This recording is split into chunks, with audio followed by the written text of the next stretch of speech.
So yan mga kapatid, meron tayong line up ng mga sikat na polymer pistol ngayon dito sa ating harapan. No? Kasama natin ang Master Barroso at ang Marco Yualday, ang OGP NCR. So let us check, ang target board po natin ay mga wala namang patama. At ayan, titignan natin yung ating mga baril. No? This line up, ito ay Girsan MC9, ito ay Taurus G3, ito ay HS ng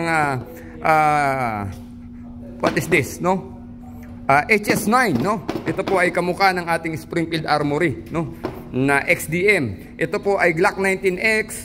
Ito ay Glock 45 na mayroong optics. Sana nga walang optics sana, no? Pero may optic, wala tayong magagawa. At meron tayong hindi natin ipuputok ng 45, no? Ipuputok natin itong Echelon. So series ng mga 9mm na polymer pistol. Titignan natin kung kaya nating ipatama, mga kapatid. Lahat po yan ay may laman na isang bala.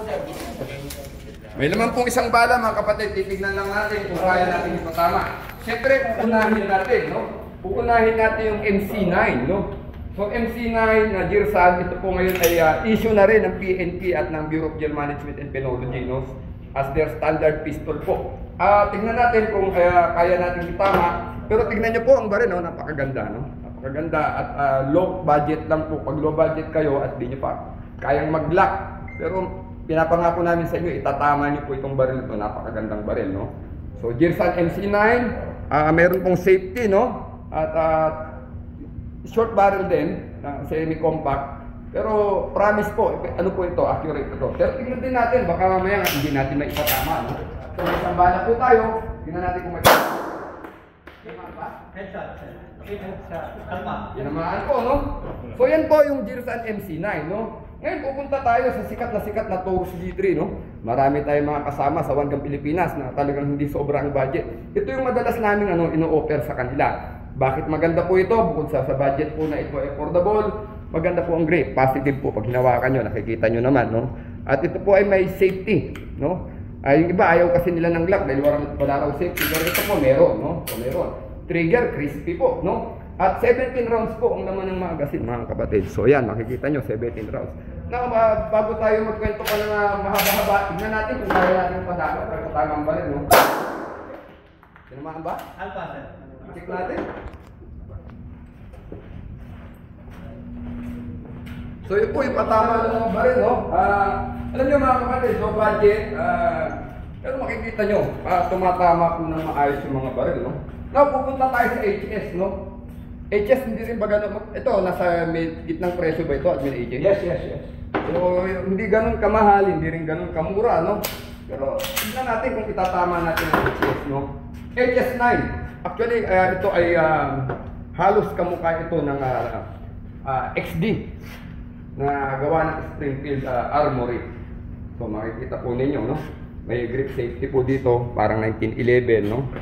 At ang trigger po, medyo maganda rin naman. Ito po ay, makikita nyo po yung contour ng grip. Positive din po pag hinawakan ninyo. So, nakalubog po ang kamay, maganda po ang control ng grip. Ibig sabihin, maganda po ipatapang. Okay, check natin kung tinamaan po natin ng HS9, no? Ano nangyari? Check natin. So, pumasok rin naman, ano? So, HS9, mga kapatid, no? Hindi ganun kamahal, hindi ganun kamura, no? Pero maganda po mag-perform. So, papunta naman na tayo sa Glock 19X. Yan, Glock 19. Peanut butter. Meron si Admin AJ nito, no? Ganda ba, Admin AJ? Okay ba ito? No? So, yun. Ano po ito? True glow na po yata itong site nito. Ano ba yung tag sa site nito, Jay? Tritium site. Yan. Okay. Yan, kasama natin ang Master Barroso. Oh. Pakita mo si Master Barroso. Yan. Ang ating in-house resident RSOGSI kasama ang Sir Morales. Nandun si Sir Morales, no? Ang score. So, yan. Master Barroso, no? Dati, tawag natin dito ay combat tupperware, no? Yes. Pero pumuputok ka na rin ng Glock, di ba? Tumama pa rin, ano? So, yan po ang Glock 19X, no? Teka, check natin mabuti, ha? Okay, chamber clear. So, Glock, syempre, wala tayong masasabi dyan. Glock yan, no? So, meron naman dito, Glock 45 na may optic. Ewan ko kung itatama ko kasi walang baterya po, no? Tapos, hindi po nakikita yung sight, no? So, tingnan natin, Kung walang sight, kung kaya ko pa rin patamaan yung target, pero medyo mataas, no? Kasi wala po, hindi makita yung sight, wala pong optic, no? So, alatsamba na lang po yung patama natin, pero tumama pa rin, no? So, again, echelon, mga kapatid. Ito yung echelon, no? So, marami nagtatanong, Sir Corix, maganda ba talaga yung echelon ng Springfield Armory, no? So, maganda naman talaga, mga kapatid, no? Although, syempre, ang presyo nito, maganda rin, no? Medyo mataas, no?